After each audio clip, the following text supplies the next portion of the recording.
દોસ્તો 2025માં મનુષ્ય જીવનમાં બહુ મોટી ઉથલપાથલો થવાની છે.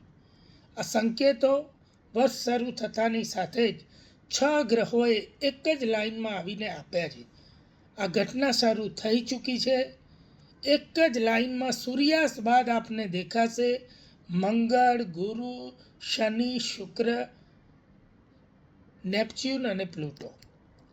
આ ગ્રહો એક જ લાઇનમાં જ્યારે પણ આવે છે ત્યારે ગાઢ અસર કરે છે.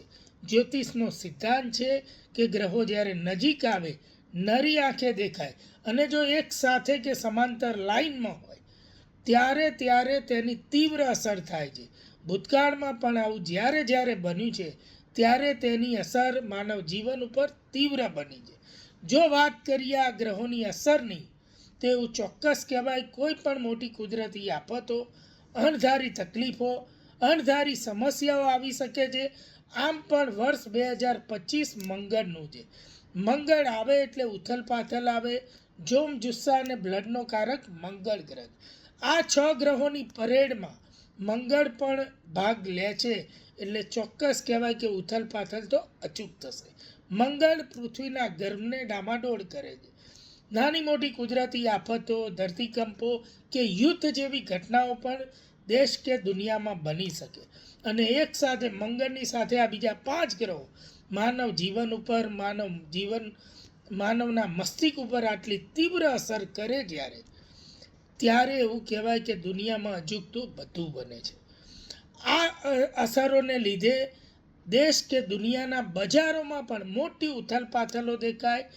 તેમાં મહદ અંશે નોંધનીય રીતે આપણને શેર બજારની ઉથલપાથલો વધુ જણાય છે. તો અહીંથી એવું ચોક્કસ કહેવાય કે બહુ જ મોટી ઉથલપાથલના યોગ આ 6 ગ્રહોએ સંકેત આપી દીધો છે. શેર બજારમાં પણ તીવ્ર તેજી કે તીવ્ર ઉછાળા આવી શકે છે. સોના ચાંદીમાં પણ તીવ્ર ઉછાળા અને ઘટાડા આવી શકે છે. દેશ કે દુનિયામાં એવું કહેવાય કે ઘણી બાબતો જે અણધારી હોય, જે કોઈએ વિચારી ના હોય એવી બાબતો બની શકે છે. 2024માં, 23માં, 22માં નાના મોટા યુદ્ધો કદાચ દુનિયામાં થયા. કદાચ એ યુદ્ધો આપણને બહુ નાના લાગે એવા મોટા યુદ્ધો પણ થઈ શકે. આવી પણ કોઈ ઘટના બની શકે છે. એટલે ચોક્કસ એક બાબત નોંધી લેવી કે જ્યારે આવી રીતે આ 6 ગ્રહો એક લાઇનમાં આવી અને અસર બતાવતા હોય તો ચોક્કસ ગ્રહોનું કામ છે મનુષ્યને અસર કરવાનું. એ માનવ જીવન ઉપર ચોટ કરે છે, મનુષ્યના મસ્તિષ્ક ઉપર ચોટ કરે છે. એટલે આ અસરોને કારણે મનુષ્ય એ જ પ્રમાણે એના જીવનમાં આગળ કાર્ય કરે છે, ચાલે છે. અને જેના ભાગ રૂપે આ બજારો ઉપર અસર થાય છે. કુદરત ઉપર પણ એટલી અસર એટલે થાય છે કે આ ગ્રહો પૃથ્વીના પેટાળને પણ એટલી જ અસર કરતા હોય છે. તેને કારણે પણ પૃથ્વી ઉપર કંઈ ને કંઈ થઈ શકે, માનવ સર્જિત અને કુદરતી. આ બંને ઘટનાઓ બનવાની શક્યતા વધી ગઈ છે. 2025નું વર્ષ આમ પણ ઉથલપાથલવાળું અને તોફાની છે, જેમાં આ 6 ગ્રહોની પરેડે એવો સંકેત આપી દીધો છે કે હવે તેમાં બહુ વાર નહીં લાગે અને આ ઉથલપાથલો હવે ટૂંક સમયમાં ચાલુ થઈ જશે. મહદ અંશે એવું કહેવાય કે જ્યારે આ ગ્રહોની પરેડ થાય, આ 6 ગ્રહો એક સમાંતર લાઇનમાં આવે ત્યારથી અમાસ જે નજીક આવતી હોય કે પૂનમ નજીક આવતી હોય તેમ તેની તીવ્રતા વધતી જાય છે. કારણ કે ચંદ્રનું યોગદાન તેમાં આવે છે. આવી રીતે આ ઘટનાને મૂલવાય છે. નજીકમાં જ હવે અમાસ આવવાની છે. એટલે એવું કહેવાય કે ભાઈ તીવ્ર અસરો આ 6 ગ્રહોના યોગની થવાની છે. જો યોગની વાત કરું તો મકર રાશિથી મિથુન રાશિની વચ્ચે આ તમામ 6 ગ્રહો આવી જ ગયા છે.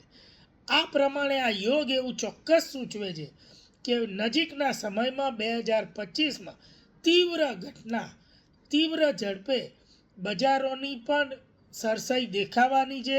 બજારોમાં પણ તોફાની તેજી થવાની. જો આપણે એક વાત કરીએ પૃથ્વીના પેટાળને પણ આ ગ્રહો અસર કરે તો ક્રૂડના ભાવમાં પણ આસમાની સુલતાની નજીકના સમયમાં કે આ વર્ષમાં આપણને બહુ મોટી દેખાય તો પણ નવાઈ નહીં. એકંદરે આ વર્ષ ઉથલપાથલવાળું અને તોફાની રહે તેવું આ જાન્યુઆરી મહિનામાં જ આ 6 ગ્રહોની પરેડે 6 ગ્રહોએ એક જ લાઇનમાં આવી અને આવો સંકેત આપી દીધો છે. એટલે બજારોની સાથે જોડાયેલા લોકોએ સાવધાની રાખવી અને સમજી વિચારીને કાર્ય કરવું જોઈએ.